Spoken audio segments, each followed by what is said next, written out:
আমাদের পরম গুরুদেব শ্রীল প্রভুপাদ যখন শ্রীধাম মায়াপুরে 100 কোটি নাম যজ্ঞ করেছিলেন, 100 কোটি, প্রত্যেক দিন তিনি একবার মাত্র গোগ্রাসে ভোজন করতেন আর 3,33,000 করে হরিনাম করতেন। ভাবুন, এখনকার বর্তমান গুরুদেবগণ বলেন 16 মালা করবে। শ্রীমদ মহাপ্রভু বলে গেছেন, আমি লাখপতির ঘরে করি ভোজন।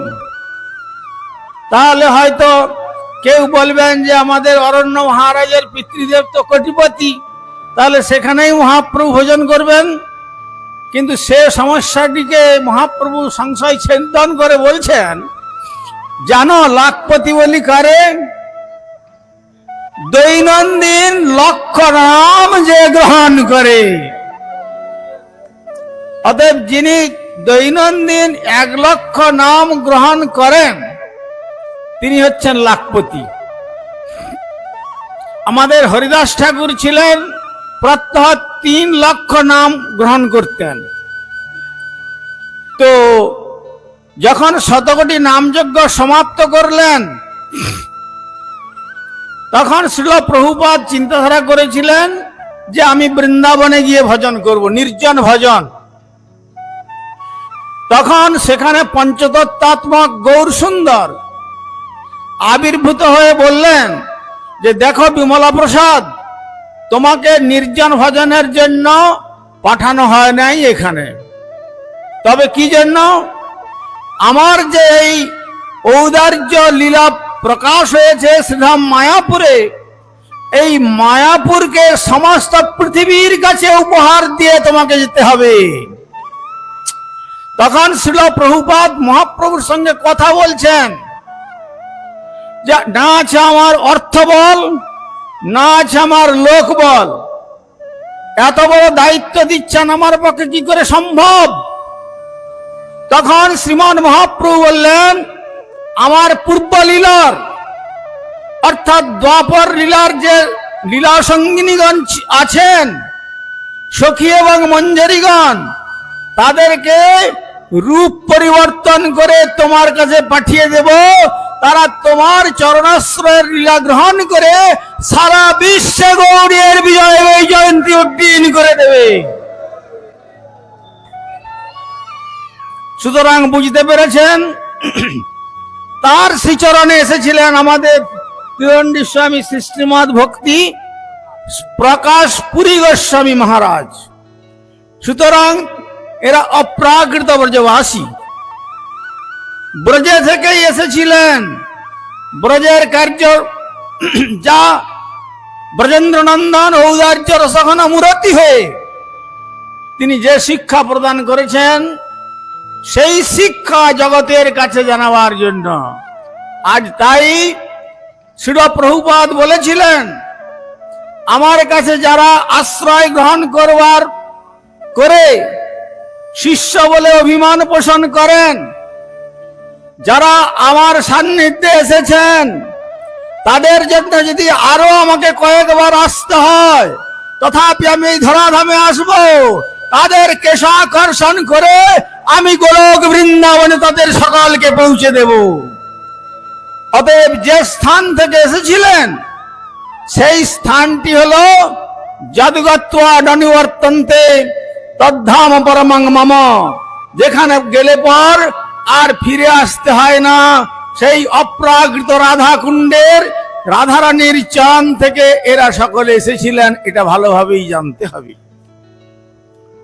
আমাদের ঠাকুর মশাই জানিয়েছেন তার পরিচয় দিয়ে, আমি তো সানন্দ সুখদ বাসী, রাধিকা মাধব চরণ দাসী। বলি তাহলে ভক্তিবিনোদ ঠাকুর কি ভুল কথা বললেন? তিনি পুরুষাকৃতি রূপ, আর বলছেন কি রাধিকা মাধব চরণ দাসী, দোহার মিলনে আনন্দ করি, দোহার বিচ্ছেদে দুঃখেতে মরি। এমন রাধা পক্ষ ছাড়ি যেজন সেজন, যেভাবে সেভাবে থাকে, আমি তো রাধিকা পক্ষপাতি সদা, কবু নাহি হেরি তাকে। অর্থাৎ বলছেন যারা রাধারানীর ভজন রাজ্য গ্রুপিং চলছে, গ্রুপ, কি গ্রুপ?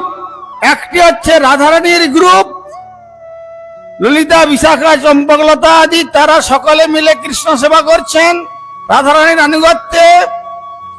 আর একটি হচ্ছে চন্দ্রাবলীর গ্রুপ, তারা রাধারানীকে বাদ দিয়ে তারা কৃষ্ণকে সুখী করতে চান। আমাদের গুরুবর্গ বলছেন যেন যারা রাধারানীকে বাদ দিয়ে কৃষ্ণ সেবা করতে চান, সেই চন্দ্রাবলীর গ্রুপ সদৃশ যারা রয়েছেন তাদের যেন কখনো মুখ পর্যন্ত দর্শন না করতে হয়, এই রকম ইষ্টনিষ্ঠা জানিয়েছেন। অতএব এরা ছিলেন সব অপ্রাকৃত ব্রজবাসী। আর সেই ব্রজবাসী বৈষ্ণবের সেবা যে বিষয় দিয়েছেন, সে সেবার বিষয়টি কি? একটা উদাহরণ দিলে আপনারা বুঝতে পারবেন। শ্রী রূপ গোস্বামী, সনাতন গোস্বামী, গোপাল ভট্ট গোস্বামী আদি সকলেই প্রাপ্তি হয়ে গেছেন শ্রীধাম বৃন্দাবনে। সেখানের একমাত্র মূর্ধন্য পণ্ডিত শ্রী জীব গোস্বামী চরণ। আবার এদিকে রাজপুত্র সেই নরোত্তম ঠাকুর, তিনি চললেন বৃন্দাবনে সব পরিত্যাগ করে। কিন্তু গুরুর অন্বেষণ করছেন, তো জানতে পারলেন ব্রজবাসীদের কাছে লোকনাথ গোস্বামী তিনি একজন বিশেষ মহাত্মা, সিদ্ধ মহাত্মা। এই কথা শুনে তার চরণে গিয়ে দণ্ডবত প্রণাম করে গলবস্ত্র কৃতাঞ্জলি হয়ে নরোত্তম ঠাকুর দাঁড়িয়ে আছেন। তখন লোকনাথ গোস্বামী বললেন, কি বাবা, তুমি কি বলতে যাচ্ছ? না, আমি অনেক বঙ্গভূমি থেকে এসেছি, তখন অবিভক্ত বঙ্গদেশ, আমি আপনার চরণাশ্রয় করে হরিভজন করবো শ্রীধাম বৃন্দাবনে। তখন লোকনাথ গোস্বামী বললেন, দেখো, আমি কাউকে শিষ্য করি না, আমি নিজেই শিষ্য হওয়ার যোগ্য হলাম না, আর অপরকে কি শিষ্য করব? এ তো আমাদের গুরুবর্গের বিচারের মধ্যে বিগত করলে আলোচিত হয়েছে। তখন নরোত্তম ঠাকুর বললেন, দেখুন, আপনি আমাকে স্বীকার করুন আর না করুন, আমি আপনাকে গুরু বলে মেনে নিয়েছি, আপনার আনুগত্যে আমি ভজন করব। সেবা তো সাক্ষাৎ গিয়ে করতে পারছেন না। লোকনাথ গোস্বামী যেখানে ছিলেন, যে গাছের তলায়, তার কাছাকাছি একটা খাটা মলত্যাগের স্থান ছিল। তিনি প্রত্যহ শেষ রাত্রিতে ওখানে মলত্যাগ করতেন, শৌচ করে আবার তার গাছের তলায় ফিরে আসতেন ভজন কুটিরে। কিন্তু নরোত্তম ঠাকুর চিন্তা করলেন, আমাকে গুরু সেবা করতে হবে, যেভাবেই হোক। গুরু সেবা ছাড়া জীবনের এক কপর্দক মূল্য নেই।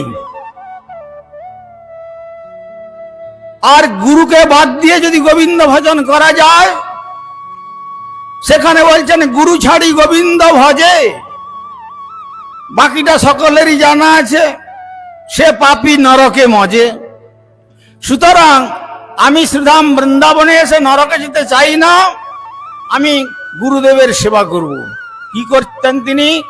প্রত্যহ গুরুদেব যখন বাহ্যকৃত্যে যেতেন শেষ রাত্রিতে, তার আগে তিনি মাথায় করে কলসিতে জল নিয়ে আর একটি সংমার্জনী নিয়ে সেই বিগত দিনের মলকে পরিষ্কার করে দুহাত দিয়ে তুলে অনেক দূরে ফেলে দিয়ে আসতেন, আর ঝাড়ু দিয়ে পরিষ্কার করে দিতেন।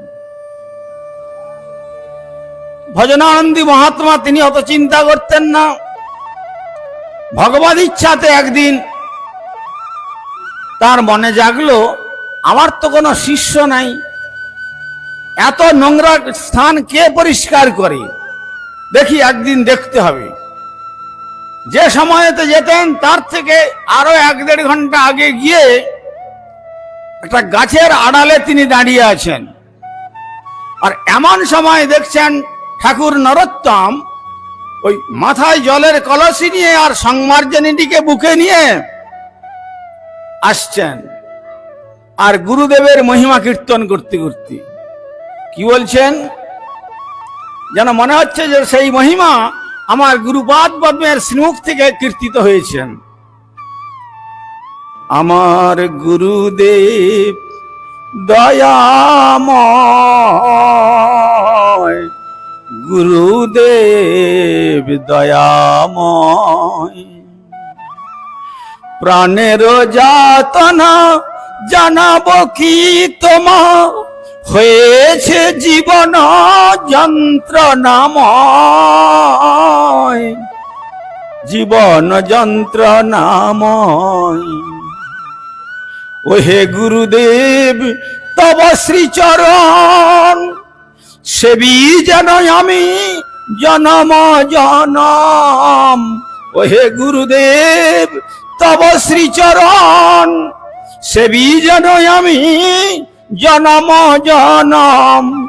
এই আশীর্বাদ যাচি অভাজন, তব পদে স্থান চায়। আমার গুরুদেব দয়াময়, গুরুদেব দয়াময়। এইভাবে গুরুদেবের মহিমা কীর্তন করতে করতে স্থানটি পরিষ্কার করছেন। অমনি গাছের আড়াল থেকে জলদ গম্ভীর স্বরে ভেসে আসলো, কে আমার এই অপবিত্র স্থান পরিষ্কার করে, কে তুমি? তখন নরোত্তম ঠাকুর মনে করলেন সর্বনাশ, আজ মনে হয় উনার কোপে আমি ভস্মীভূত হয়ে যাব। তখন বলছেন আমার রক্ষাকর্তা কে আছে? কেউ তো নাই। তখন তিনি সেই সংমার্জনীটিকে, যেটি দিয়ে গুরুপাদ পদ্মের মল পরিষ্কার করছিলেন, সেই সংমার্জনীকে বুকে জড়িয়ে ধরে বলছেন, হে সংমার্জনী, তুমি যে সেবার সৌভাগ্য পেয়েছো, আমি তো মানব হয়ে সে সেবার সৌভাগ্য করতে পারি নাই। তোমার সৌভাগ্যর শক্তি দিয়ে তুমি আমাকে রক্ষা করো। তখন তিনি এই বলে জড়িয়ে ধরে বলছেন, আমি দাস নরোত্তম, আমি দাস নরোত্তম, যে আপনার চরণে গিয়ে জানিয়েছিলাম সেই নরোত্তম আমি। আমাকে নরোত্তম বলে পরিচয় দিতে লজ্জা হচ্ছে, আমি নরাধম, এই সেই ব্যক্তি। তখন লোকনাথ গোস্বামী বললেন, তুমি আমার এই নোংরা স্থান পরিষ্কার করছো রাজপুত্র হয়ে? তখন বললেন, রাজপুত্র তো জগতের প্রশংসার বস্তু, কিন্তু অপ্রাকৃত জগতের তার কোনো মূল্য নাই। আমার গুরুপাদ পদ্ম বলতেন, রাজপুত্রং চিরঞ্জীব মা জীব ঋষিপুত্র গো, জীব মরব সাধো মা জীব মা মর ব্যাধ। অনেক বড় কথা, এই সময় বলবো না, সময় তো কেটে দিচ্ছেন। তো এখন রাজপুত্র চিরঞ্জীব, তুমি চিরকাল এই জগতে বেঁচে থাকো, তোমার জগতেই ভোগ, মৃত্যুর পরে কোথায় যাবে তার কোনো ভরসা নেই। সুতরাং তুমি রাজপুত্র হয়ে এই কার্য করছো, এটা ঠিক নয়। তখন বলছেন, গুরুদেব আমি জানি যে আপনি ছাড়া আমার আর দ্বিতীয় কেউ আমাকে রক্ষা করতে পারবে না, সেই জেনে আপনার শ্রীচরণ সেবার্থে আমি নিজেকে নিযুক্ত করেছি। তখন লোকনাথ গোস্বামীর প্রতিজ্ঞা ভঙ্গ হলো। বললো, ঠিক আছে, তুমি যাও, যমুনায় স্নান করে মস্তক মুন্ডন করে যমুনায় স্নান করে এসো, আমি তোমাকে দীক্ষা মন্ত্র প্রদান করব। দীক্ষা মন্ত্র প্রদান হলো, জানিয়ে দিলেন। গুরুবর্গগণ তো মালা দেন শুধু, অনেকে মালার সঙ্গে মালা কি আছে সে সম্বন্ধে হয়তো অনেক শিষ্য অবগত নন। 108টি মালাতে কাঠি রয়েছে, যে মেরুটি রয়েছেন তিনি হচ্ছেন রাধা কৃষ্ণ। প্রথম 8 জন যে রয়েছেন অষ্টপ্রধানা সখী ললিতাদি, তারপরে এক একজনের সঙ্গে 8 জন করে, তারপরে 72 জন মিলে, তারপরে রূপমঞ্জরি, রতিমঞ্জরি, অনঙ্গমঞ্জরি, বিলাস মঞ্জরি 4 জন, তাদের মধ্যে আবার 8 জন করে মঞ্জরি, এই করে 108 জন সখী এবং মঞ্জরিগণের আনুগত্যে মেরুরূপী যুগল উপাসনা রাধা কৃষ্ণের নাম হরে কৃষ্ণ মহামন্ত্রের মাধ্যমে তোমাকে আমি অর্পণ করলাম, এই নাও, এই বলে তাকে মন্ত্র প্রদান করলেন, নাম মন্ত্র জপ করছেন। কিন্তু গুরুদেব তো আজকালকার তথাকথিত গুরুরা কেবল বাৎসরিকটা পেলেই হলো, যে গুরুদেব শিষ্যের বাড়িতে বৎসরে একবার যাব, বাৎসরিকটা দেবে, চলে যাবে, শিষ্য কি করছে না করছে কোনো কিছু খোঁজ খবর নেই। কিন্তু সেই রকম ধরনের লোকনাথ গোস্বামী ছিলেন না। তিনি দেখতেন যে আমি যে তাকে কৃষ্ণকে দিলাম, প্রকৃত কৃষ্ণের সেবা করছে কিনা। একদিন দেখলেন ঠাকুরের ইচ্ছা, রাধা ঠাকুরের ইচ্ছা, একদিন দেখলেন একজন তৃষ্ণার্ত পথিক এসে বলছে, বাবা মুঝে 1 गिलास पानी पिला सकते हो? बस जीव गोस्वामी बोलলেন, होगा, क्यों नहीं होगा। মালা রেখে দিয়ে আর উনি 1 গ্লাস জল নিয়ে এসে তাকে দিলেন, জল সেবা করে পথিক চলে গেলেন। ওটি গুরুদেবের নয়নে গোচরীভূত হলো। তারপরেই লোকনাথ গোস্বামী গিয়ে বলছেন, নরোত্তম তোমার এখনো জগতের সেবা করবার মনের মধ্যে অভিলাষ আছে, সুতরাং তোমার আর বৃন্দাবনে থেকে রাধা কৃষ্ণের সেবা করতে হবে না, তুমি সংসারে ফিরে চলে যাও। ব্যাস। আর যত রকমের অনুনয় বিনয় কাতর আরাধনা, তার চরণতলে প্রার্থনা, কোনটাতেই তিনি আর তার বাণীকে ফিরিয়ে নিলেন না। যাও, ফিরে যাও। ফিরে যাচ্ছেন, আর যেতে যেতে গান রচনা করছেন, নিজের বিরহের উদ্গার। অনেক দুঃখের পরি আহা লইয়েছিলে ব্রজপুরে, আমায় কৃপা ডোর গলায় বাঁধিয়া, দৈবী মায়া বলাৎকারে খসাইয়া সেই ডোরে, আমায় ভবকূপে দিলে কোডারিয়া, ভবকূপে দিলে কোডারিয়া। হায় পুনঃ যদি কৃপা করি, এ জনার কেশে ধরি, টানিয়া তুলহ ব্রজধামে, তবে সে দেখিয়ে ভালো, নতুবা পরাণ গেল, কহে দিন দাস নরোত্তমে, কহে দিন দাস নরোত্তমে। অর্থাৎ তিনি জানাতে যাচ্ছেন, 84 লক্ষ জনি পরিভ্রমণ করতে করতে এই কালের ত্রিতাবদগ্ধ অবস্থায় দগ্ধীভূত হতে হতে কোন ক্রমে আমায় ব্রজপুরে নিয়েছিলে, অপ্রাকৃত মধুর বৃন্দাবনে। কিন্তু দৈবী মায়া ওই জল প্রার্থীর রূপ নিয়ে, মহামায়া তোমাকে যখন এইভাবে তাতে তুমি আকৃষ্ট হয়েছ, বাস আর তোমাকে মায়াধীশ ভগবানের সেবা করতে হবে না, তুমি আবার সংসারে ফিরে যাও। সেই জন্য পাঠিয়ে দিলেন। সংসারে গিয়ে তিনি রাধা গোপীনাথের সেবা করছেন। বেশ কিছুদিন অতিক্রান্ত হলো। শ্রীরাম তখন জীব গোস্বামী চরণ একমাত্র বিদগ্ধ পণ্ডিত বৃন্দাবনে। তিনি তখন 3 জন মহাত্মাকে বললেন, দেখো তো নরোত্তম কি বিষয় হয়ে গেল না, হরিভজন করছে, একটু পরীক্ষা নিয়ে এসো। 3 জন ব্যক্তিকে পাঠিয়ে দিলেন। কবে?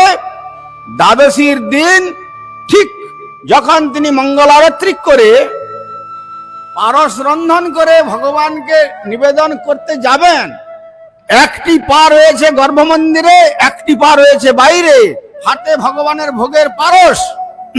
অমনি পিছন থেকে 3 জন বলে বসলেন, নরোত্তম তোমার এই মন্দিরে কি কোনো বৈষ্ণব সেবার ব্যবস্থা আছে? যেই এই কথা বলে বসলেন, পিছন ফিরে তাকিয়ে দেখলেন যে হাঁটুর উপরে শুভ্র বসন, দাদা সঙ্গে রাধাকুণ্ডের তিলক, কালো তিলক, আর মস্তক মুন্ডিত, মস্তকের মধ্যে বেশ বড় একগুচ্ছ কেশ, আর হাতে হরিনামের মালা জপ করছেন। এরা তো সেই আমার ব্রজবাসী, কি করব? তখন বললেন, হ্যাঁ হবে, বৈষ্ণব সেবার ব্যবস্থা আছে, আপনারা একটু অপেক্ষা করুন, আমি রাধা গোপীনাথকে ভোগটা দিয়ে দিই, পরীক্ষা দেখুন। তখন বলছেন, আমাদের হাতে অত সময় নেই, আমরা গেলাম নরোত্তম। তখন নরোত্তম ঠাকুর বলছেন, ঠাকুর আমি তো খুব বিপদাপন্ন, কিং কর্তব্য বিমূঢ় হয়ে পড়লেন, যদি তোমার সেবা করি তাহলে তোমার ভক্ত বিমুখ হয়ে চলে যাবে, যদি গৃহস্থ বাড়ি থেকে কোনো মহাত্মা বিমুখ হয়ে চলে যায়, আয়ুশ্রিয়ং যশো ধর্ম লোক নামাশিস হয়ে বচ হন্তি সর্বাংশ সেজানি মহদতিক্রম। আয়ুশ্রী, যশ, ধর্ম এবং পূর্বপুরুষগণের আশীর্বাদ সব ওই স্থান, ওই বাস্তু থেকে চলে যায়, ধর্মও চলে যায়, থাকে কি? তাহলে সে মরুভূমির মতো হয়ে যায়। সুতরাং ঠাকুর আমি কি করব? তোমাকে যদি ভোগ দিই তাহলে অতিথি চলে যাবেন, আবার অতিথিকে যদি দিয়ে দিই তাহলে তোমার ভোগ হবে না। এই বলে গোপীনাথকে বললেন, ঠিক আছে তুমি একটু অপেক্ষা করো, আমি এই পারস নিয়ে তাদের দিই। এই বলে বললেন, না না দেরি হবে না, এক্ষুনি দিচ্ছি। বলে আসলেন, সেই পারস নিয়ে এসে তিনজন বৈষ্ণবের সেবা করালেন। পাদ্যর্ঘ আচমনিয়া দিয়ে যখন সেবা করালেন, সেবা করানোর পর অতিথিগণ বললেন, নরোত্তম আমরা এসেছিলাম জীবগোস্বামী চরণের নির্দেশে তোমাকে পরীক্ষা নেওয়ার জন্য, তুমি পরীক্ষায় উত্তীর্ণ হয়েছ, তোমার জন্য গৌর গোবিন্দের সেই গোলক বৃন্দাবন ধাম আর অনতি বিলম্বে তুমি লাভ করবে, সে বিষয়ে কোনো সংশয় নাই। এই সংবাদ গিয়ে আমরা সব জীবগোস্বামীর চরণ নিবেদন করব। বিশ্রামে চলে গেলেন। আর এদিকে নরোত্তম ঠাকুর কি করলেন? গোপীনাথের কাছে এসে কাঁদতে কাঁদতে হাত জোড়ো করে বললেন, ঠাকুর তোমার ভোগের রন্ধন বস্তু তোমার ভক্তের সেবায় লেগে গেল, তোমাকে তো দিতে পারলাম না, আমার অপরাধ ক্ষমা করো, আমি পুনরায় রন্ধন করে আবার তোমাকে ভোগ দিচ্ছি। তখন ওই গোপীনাথ প্রকটিত হয়ে বলছেন, নরোত্তম তুমি কি জানো না, আমি ব্রহ্মাকে বলেছিলাম চর্বচস্য লজ্জাদি সর্বং দৃষ্টৈব স্বীকৃতং ময়া মদ্ভক্তানাম জিহ্বাগ্রে অহং অস্নামি পদ্মজ। ব্রহ্মাণ্ড পুরাণে আছে লিখা, ভক্তের জিহ্বাতে আমি ভোজন করি। সুতরাং অপ্রাকৃত ব্রজবাসী তিনজনকে তুমি যে ভোজন করিয়েছ, তাদের জিহ্বা মন্দিরে বসে বসে আমি ভোজন করে আকণ্ঠ আমি তৃপ্ত হয়ে গেছি, আর আমার যেটা পৃথক করে তোমাকে রন্ধন করে ভোজন করাতে হবে না। মদ্ভক্তানাম জিহ্বাগ্রে অহং অস্নামি পদ্মজ। পরিষ্কার ব্রহ্মাকে তিনি বলেছিলেন, আমার শুদ্ধ ভক্তের সেবার দ্বারা আমার গতকাল আমাদের বাবাজি মহারাজ বলেছিলেন যে দুই কিন্তু এক, মুখটি হচ্ছে ভগবানের আর উদরটি হচ্ছে ভক্ত। আবার কখনো উদরে হয় হন ভগবান আর মুখটি হন ভক্ত। এই যে ভাব, এ বোঝাটা বড় কঠিন। তাই প্রভু কহে, এমন বৈষ্ণব সেবা আর করো নাম সংকীর্তন, দুই করো শীঘ্র পাবে শ্রী গোবিন্দ চরণ।